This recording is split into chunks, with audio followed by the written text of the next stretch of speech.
All right, today's question is, what is the hard truth filmmakers need to hear about audience building before they raise money or shoot the film? Jordon, I'm going to pitch it over to you.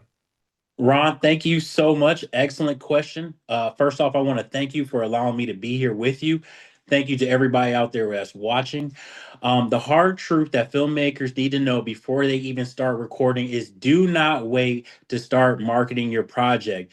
So many storytellers, creatives, filmmakers wait until after their project is completed and even after they do their premiere to even start promoting their project.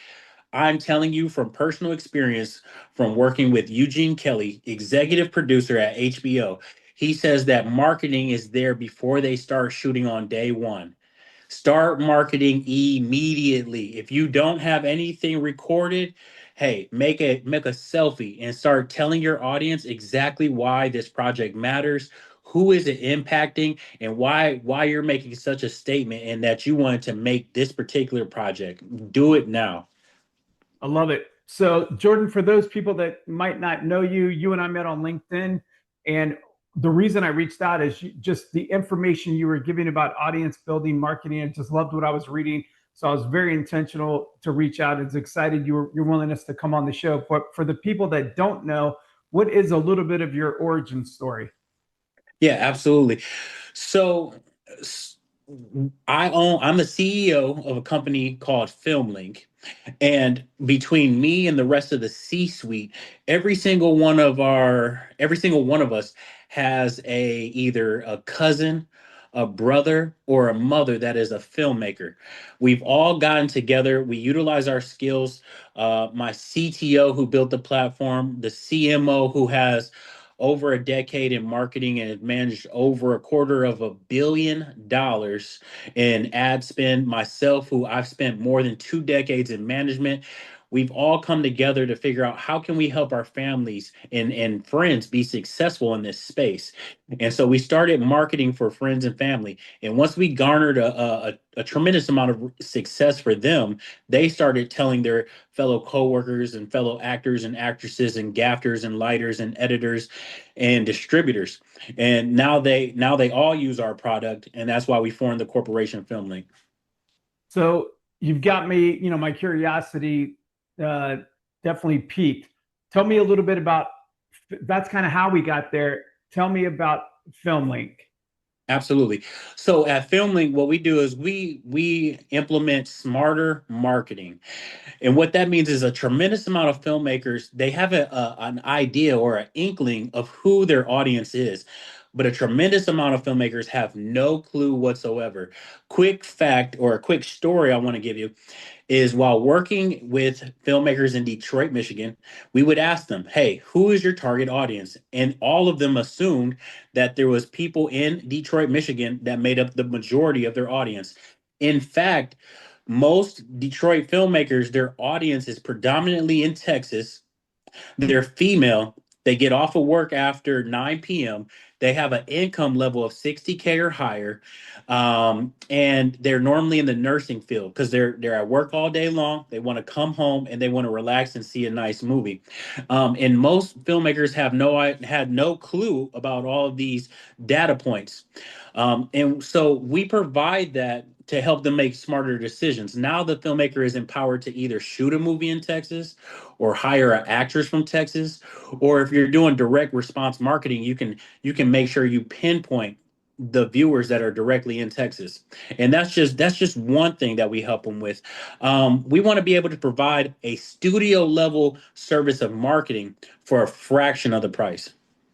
Yeah, I love that, particularly in today's time and economy where budgets are getting a little smaller. So filmmakers, one of the first things that kind of goes, unfortunately, at least in their head, they're just trying to get the film in they can is marketing because they kind of perceive that to be on the back end. And I agree, marketing needs to jump up to the front of the line early on. You should be bringing that drum, slowly over time, maybe, and build it to a crescendo, just like a good storyteller. What is a piece of marketing advice that you hear about, but you believe is either outdated or just flat out wrong that people are saying or doing? What's something where people are getting it wrong that they shouldn't be? So one thing that I see that people are doing that's not highly effective, but I see people doing all the time is they're making flyers and passing it out on foot. They're you're going to their Xerox, they're going to their Office Max, they're going Wow. to whoever, and they're passing out flyers building by building by building, which I commend them for their heart. But Yeah. wow, that's taking up a lot of time and a lot of money that is reaching this size of an audience. Yeah. Yeah, very true. Going old school when we live in a modern world and you can use the technology. And certainly, I get the understanding of some caution around tech, but man, it can magnify your voice. And that's what we're trying to do as filmmakers is reach the biggest audience and find our tribe. On that note, how does a filmmaker figure out who their real audience is? I know one of the biggest problems is when filmmakers are asked, who's your audience? Who's your primary target? They say everyone. And anybody in marketing 101 knows that's wrong. Because sure, you want to reach the masses, but if you don't reach at the smallest point, you're never going to get to the tipping point to get to the masses. You got to ensure that your target group is at least met and fed. And so, therefore, you have to identify them. How would you address identifying who your real audience is? Absolutely. Great question. How we go about it at FilmLnk is that we collect metadata on everybody that's viewing your project. So we are able to identify where they're located, what their gender, how long they're watching for, what part of the video did they drop off at, right? And we're able to truly pinpoint the archetype or the avatar of the person. We're able to create a lookalike audience. So then when we do run paid ads or when we do target a group of individuals, we already have an idea of what this person is, who they are, and where they come from, how they think. So we can reach an audience that is truly tailored to that type of person. A horror individual, someone that loves horror, is going to be tremendously different than someone who is truly a romance connoisseur, right? And what we do is when we create assets for you in the form of different mediums, is we will run A/B testing and we'll see who is attracted to this versus that. And after we do the testing on a significant amount of assets, then we'll also go through the comments and we'll be able to identify this type of person likes that type of content. Yeah, no, that's definitely awesome. Obviously, using technology around that. On that note, are there signs that filmmakers need to be able to identify or that you see where they're getting the wrong audience? Are there any indicators where you're like, man, you're spending capital on meta ads and you're a horror film and you're getting these romance things? You need to check your copy because you're Mhm, not hitting the right market. You mhm. need to be hitting that right markets. What are some things where people may be focusing on the wrong audience? So what I see is a tremendous amount of filmmakers. They'll do a blast from their personal page, marketing to their friends and followers or friends and family members, which is awesome support. I can't tell you where I would be right now if I didn't have my friends and my family members. However, your friends and family members, if we create a lookalike audience of them, honestly, they're not interested in your project, right? Mom supports you because she loves you, not because she actually likes the material that you're producing.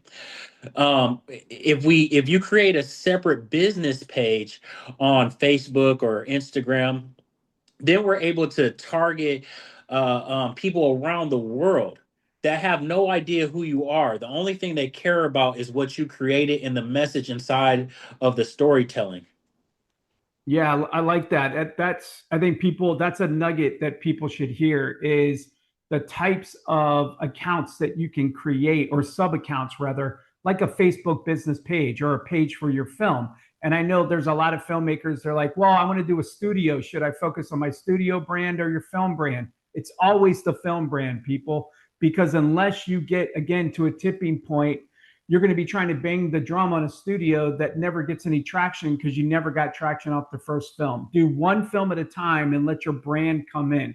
Yeah. We all know you want to be A24 or Bloomhouse or, we get it, but focus on that film, hyper focus on it. It's hard enough to push the boulder up the hill.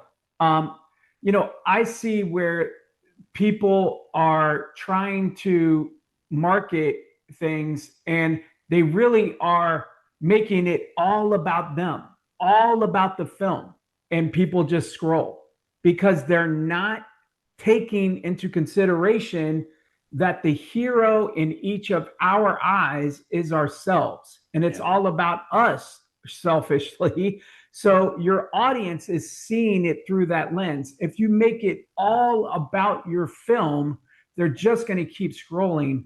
So, have you found any cool, maybe contrarian ways of engagement to really get people to start to buy in?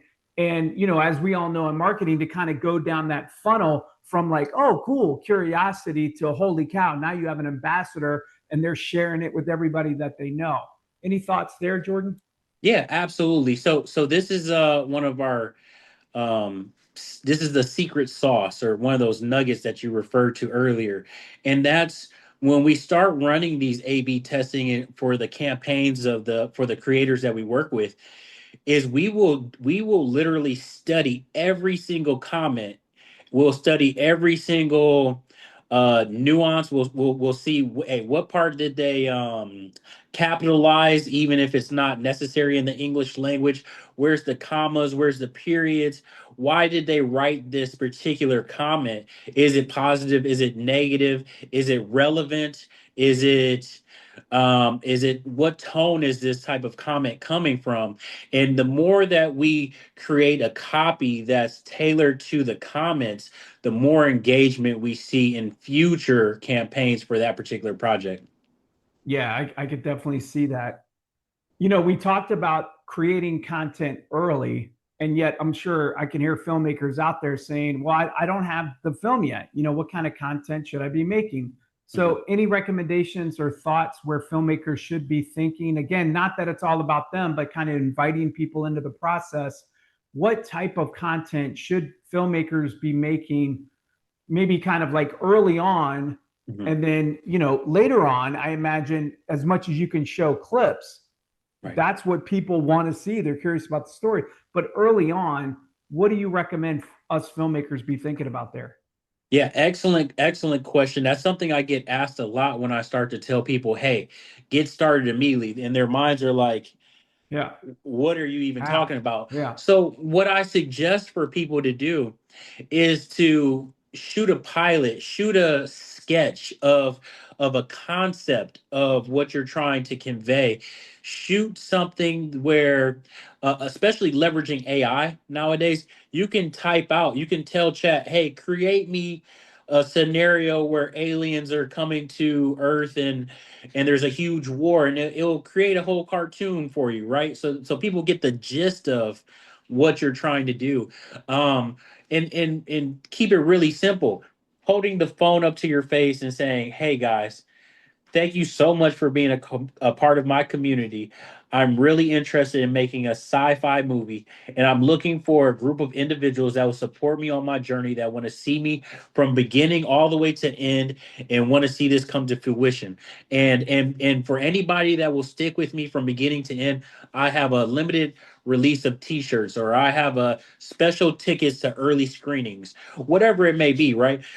And We find that to be hugely beneficial. Anybody that sticks around from the beginning to the end, they'll follow you across platforms. So if for some reason the Tubi model doesn't work anymore, they'll follow you to Amazon. If Amazon doesn't work, they'll follow you to YouTube and so on and vice versa. Yeah, no, that's great. And we love gamification, and so rewards is a good thing. People still like rewards. If you're getting ready to do a crowdfunding campaign out there, believe it or not, DVDs are still extremely popular because people want that physical, like, I got this cool, unique thing. And then if you sign it, all the better. So, Yeah. yeah, kind of saying if you're going to be on the journey with us and you make it to the end on the premiere of the screening, you select founders, maybe give them like this cool elite name, you group, you first 100, you're going to get XYZ, like Jordon was saying, maybe a unique t shirt or something. What kind of audience tracking metrics, what really kind of matters? Just maybe at a macro level. You don't need to get into the weeds, but like it seems like algorithms are constantly changing. And on LinkedIn right now, I believe it's all about saves. So you could get a bunch of views, but the algorithm really doesn't kick in unless people are saving it. That's showing the algorithm like, oh, this is good intel that people want, and it'll help spread that message. Are there metrics that we can look at that are like, okay, I'm tracking on the uptick. I'm on that, hockey stick curve. Absolutely, absolutely. So, I mean, like you said, from a macro level, because if we start getting to minutia, we'll be here for Yeah. longer than 20 minutes.